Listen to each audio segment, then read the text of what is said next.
ఓం శాంతి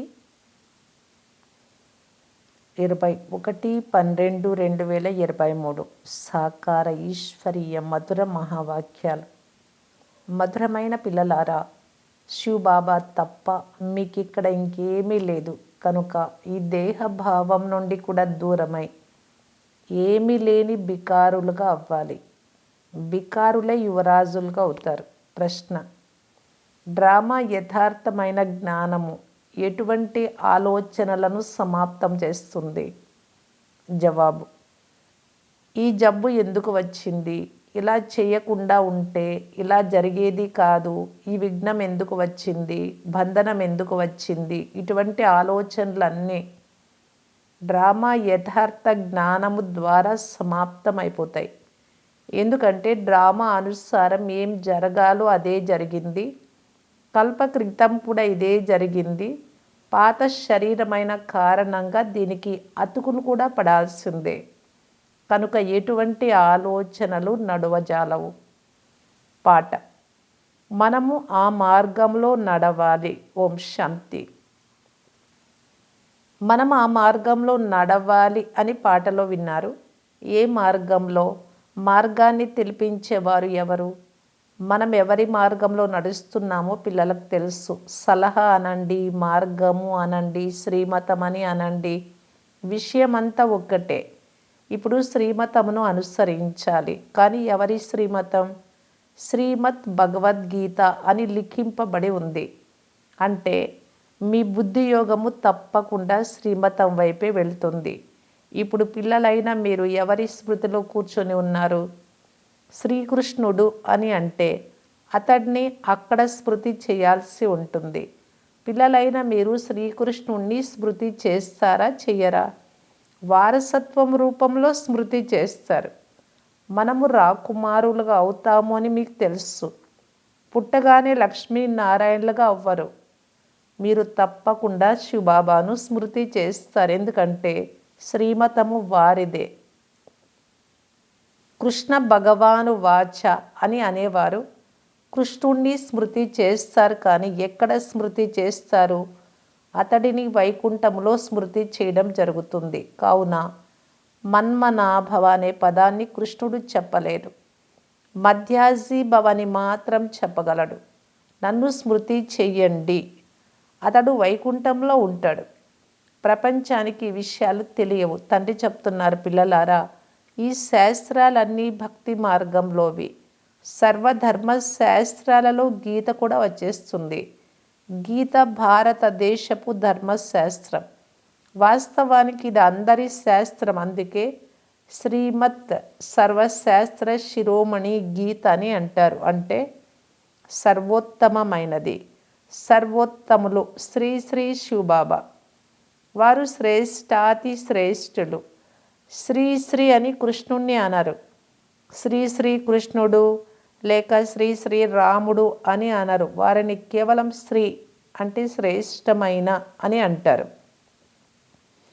శ్రేష్టాతి శ్రేష్టమైన వారే వచ్చి మళ్ళీ శ్రేష్టంగా తయారు చేస్తారు. సర్వశ్రేష్ఠులు అంటే భగవంతుడు. శ్రీ శ్రీ అంటే అందరికంటే శ్రేష్ఠుడు. శ్రేష్ఠుల పేరే ప్రసిద్ధమవుతుంది. శ్రేష్ఠులు అని తప్పకుండా దేవతలనే అంటారు. వారు ఇప్పుడు లేరు. ఈ రోజుల్లో శ్రేష్ఠులుగా ఎవరిని భావిస్తారు? నేటి నాయకులు మొదలైన వారిని ఎంతగా గౌరవిస్తారు. కానీ వారిని స్త్రీ అని అనజాలరు. మహాత్ముడు మొదలైన వారిని కూడా స్త్రీ అని అనరాదు. ఇప్పుడు మీకు ఉన్నతోన్నతమైన పరమాత్ముడి నుండి జ్ఞానం లభిస్తోంది. సర్వోత్తములు పరంపిత పరమాత్మ, తర్వాత వారి రచన. మళ్ళీ రచనలో శ్రేష్టాతి శ్రేష్టమైన వారు బ్రహ్మ, విష్ణు, శంకరులు. ఇక్కడ కూడా పదవులు నంబర్ వారుగా ఉన్నాయి. దేశ అధ్యక్షుడు అత్యంత ఉన్నతుడు, తర్వాత ప్రధానమంత్రి, యూనియన్ మంత్రి. తండ్రి కూర్చుని సృష్టి ఆది మధ్య అంత్య రహస్యాలను అర్థం చేయిస్తూ ఉన్నారు. భగవంతుడు రచయిత. రచయిత అనగానే సృష్టి ఎలా రచింపబడింది అని మనుషులు ప్రశ్నిస్తారు. కనుక త్రిమూర్తి శివుడు రచయిత అని తప్పకుండా అనవలసి ఉంటుంది. వాస్తవానికి రచయిత అనేందుకు బదులు రచన చేయించువారు అని అనడం సరైనది. బ్రహ్మ ద్వారా దైవీ కులాన్ని స్థాపన చేయిస్తారు. బ్రహ్మ ద్వారా దేనిని స్థాపిస్తారు? దైవీ సంప్రదాయాన్ని. మీరిప్పుడు బ్రహ్మ యొక్క బ్రాహ్మణ సంప్రదాయం వారు, వారు అసురీ సంప్రదాయం వారు అని శివబాబా అంటున్నారు. మళ్ళీ దైవీ సంప్రదాయస్తులుగా అవుతారు. తండ్రి బ్రహ్మ ద్వారా అన్ని వేద శాస్త్రాల సారాన్ని కూడా అర్థం చేయిస్తారు. మనుషులు కూడా తికమక పడి ఉన్నారు. జనాభా నియంత్రణ జరగాలి అని ఎంతగా తల కొట్టుకుంటారు. నేను వచ్చి భారతదేశానికి సేవ చేస్తున్నాను అని తండ్రి అంటున్నారు. ఇక్కడ ఉండేదే తమో ప్రధాన మనుష్యులు. 10-12 మంది సంతతికి జన్మనిస్తూ ఉంటారు. వృక్షం తప్పకుండా వృద్ధి అవ్వాల్సిందే. ఆకులు వెలువడుతూ ఉంటాయి. దీనిని ఎవ్వరూ నియంత్రించజాలరు. సత్యుగంలో నియంత్రణ ఉంటుంది. ఒక కుమారుడు, ఒక కుమార్తె, అంతే. ఈ విషయాలు పిల్లలైన మీరే అర్థం చేసుకుంటారు. పోను పోను అనేక మంది వచ్చి అర్థం చేసుకుంటూ ఉంటారు. అతీంద్రియ సుఖం గురించి గోపికలను అడగమని గాయనం కూడా ఉంది. ఇక్కడ మీరు సన్ముఖంలో విన్నప్పుడు సుఖం అనుభవం అవుతుంది. మళ్ళీ వ్యాపార వ్యవహారాలలోకి వెళ్ళగానే అంత సుఖం అనుభవం అవ్వదు. ఇక్కడ మిమ్ములను త్రికాలదర్శులుగా చేయడం జరుగుతుంది. త్రికాలదర్శులను స్వదర్శన చక్రధారులు అని కూడా అంటారు. ఫలానా మహాత్ముడు త్రికాలదర్శిగా ఉండేవాడు అని మనుషులు అంటారు. వైకుంఠనాథులైన రాధాకృష్ణులను కూడా స్వదర్శన చక్రము లేక 3 కాలాల జ్ఞానము లేదు అని మీరంటారు. కృష్ణుడు సర్వులకు ప్రియమైన సత్యుగపు ప్రప్రథమ రాకుమారుడు. కానీ మనుషులు అర్థం చేసుకోని కారణంగా మీరు శ్రీకృష్ణుణ్ణి భగవంతుడిగా ఒప్పుకోరు, కనుక మీరు నాస్తికులు అని అనేస్తారు. మళ్ళీ విఘ్నాలు కూడా కలిగిస్తారు. అవినాశి జ్ఞాన యజ్ఞంలో విఘ్నాలు వస్తాయి. కన్యలు మాతలపై కూడా విఘ్నాలు వస్తాయి. బంధనంలో ఉన్నవారు ఎంతో సహనం చేస్తారు కనుక డ్రామా అనుసారంగా మా పాత్ర ఇలాగే ఉంది అని అర్థం చేసుకోవాలి. ఇలా చేయకుండా ఉంటే అలా అయ్యేది కాదేమో, ఇలా చేయకుంటే జ్వరం వచ్చేది కాదు, ఇలాంటి ఆలోచనలు రాకూడదు. ఇలా ఆలోచించరాదు. డ్రామా అనుసారంగా ఇలా చేశాము, కల్పక్రితం కూడా ఇలాగే చేశాము, ఇప్పుడు కూడా కష్టపడుతున్నాము అంటే కల్పం క్రిందట కూడా కష్టం వచ్చింది. పాత శరీరానికి అతుకులు పడనే పడాల్సిందే. చివరి వరకు మరమ్మతులు జరుగుతూనే ఉంటాయి. ఇది కూడా ఆత్మకు పాత ఇల్లు శరీరం. ఆత్మ చెప్తుంది, నేను కూడా చాలా పాతదానిని, నాలో ఎటువంటి శక్తి లేనందున బలహీన వ్యక్తులు దుఃఖాన్ని అనుభవిస్తారు. మాయ బలహీనులకు చాలా దుఃఖాన్ని ఇస్తుంది.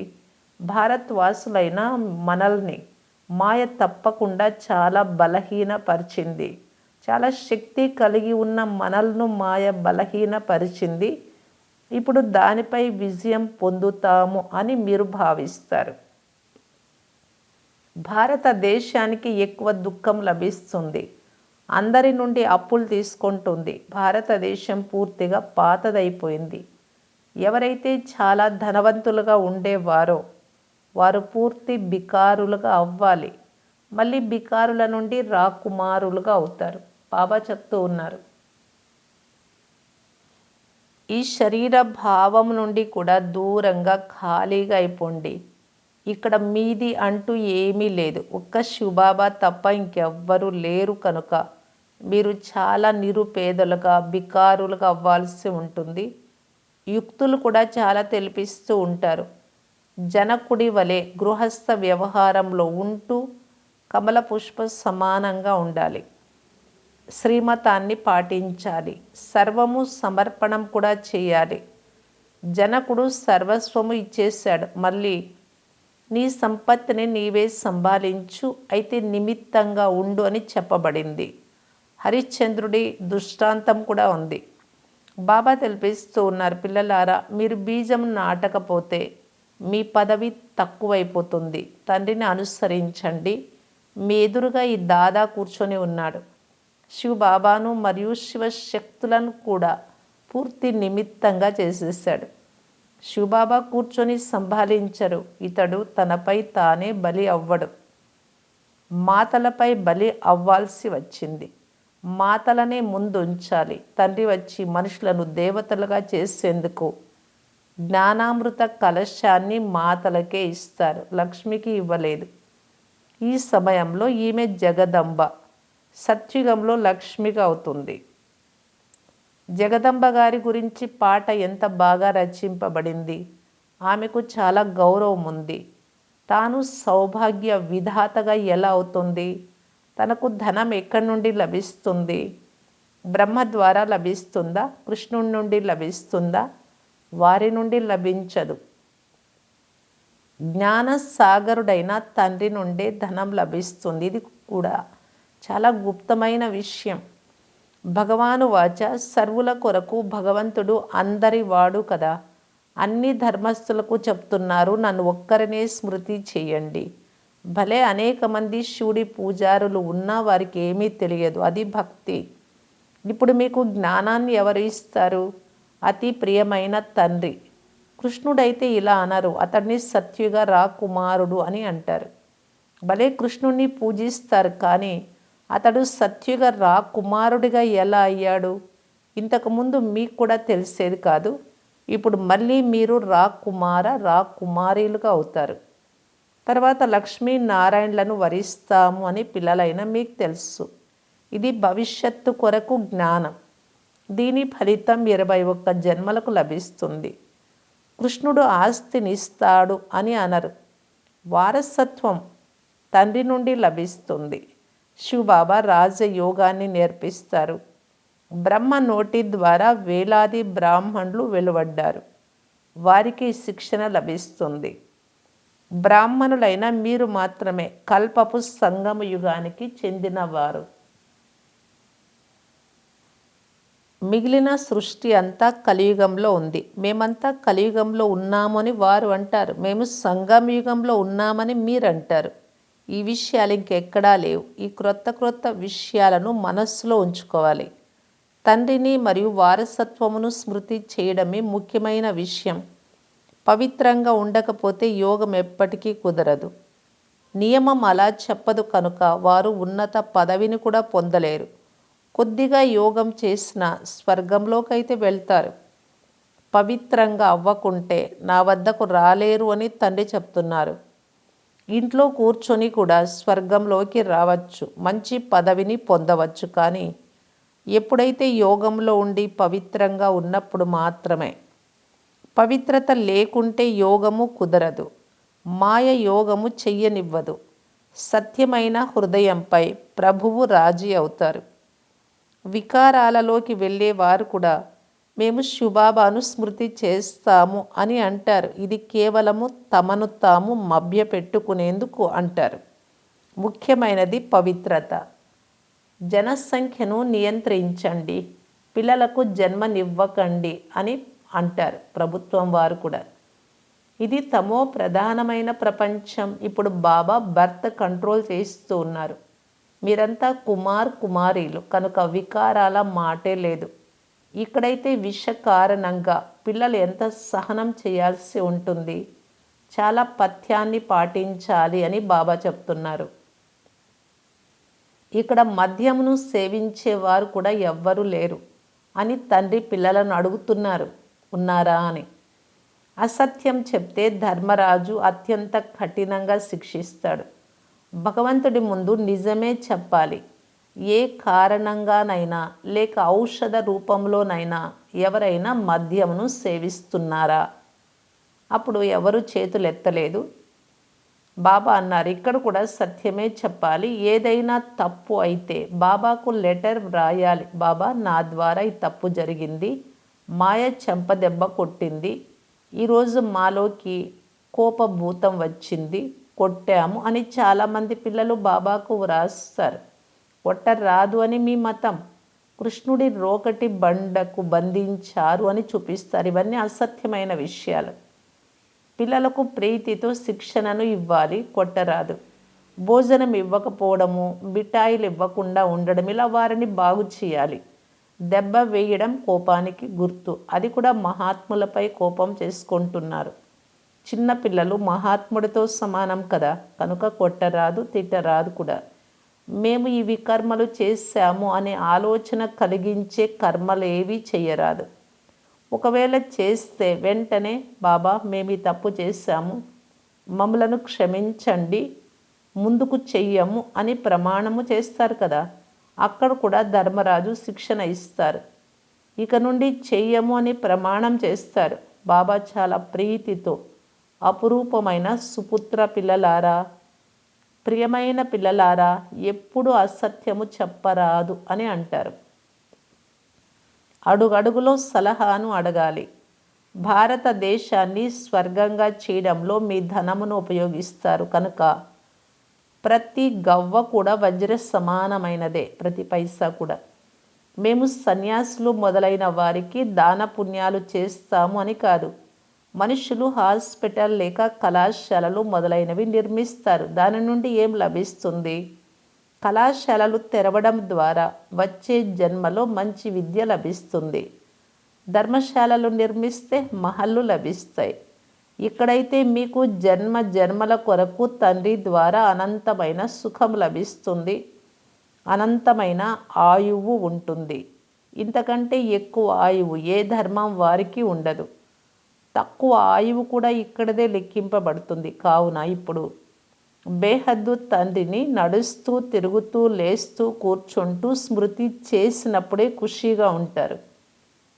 ఏదైనా కష్టంగా ఉంటే అడగండి, అంతేకాని బాబా మేం పేదవారము, మీ వారము, మీ వద్దనే ఉండిపోతాము అని కాదు. అలాగైతే ప్రపంచంలో అనేక మంది పేదవారు ఉన్నారు.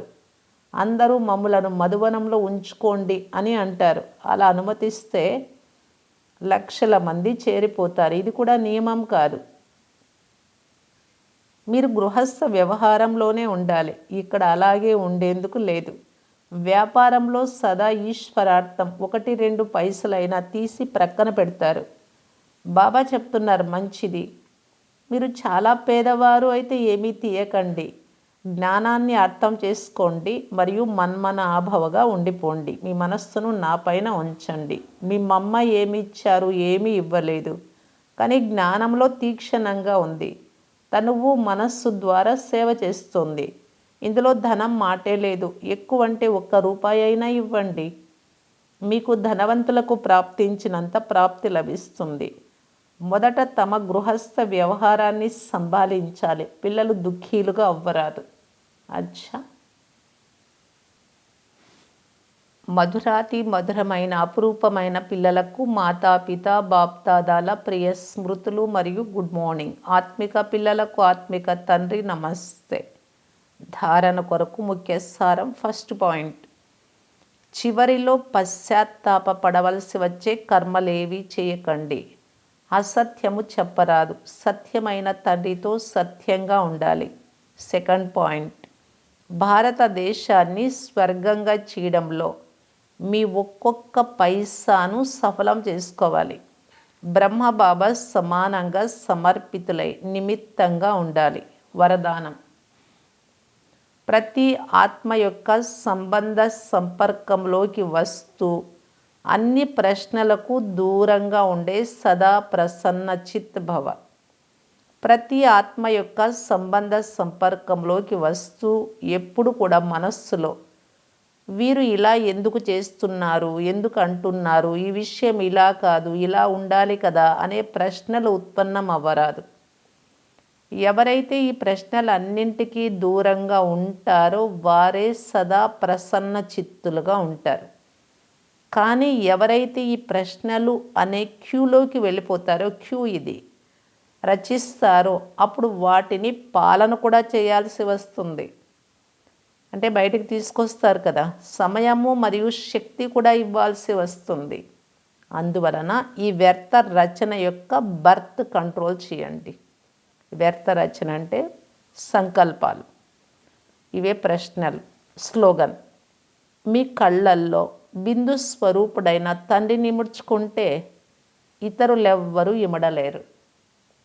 అవ్యక్త ఇషారా.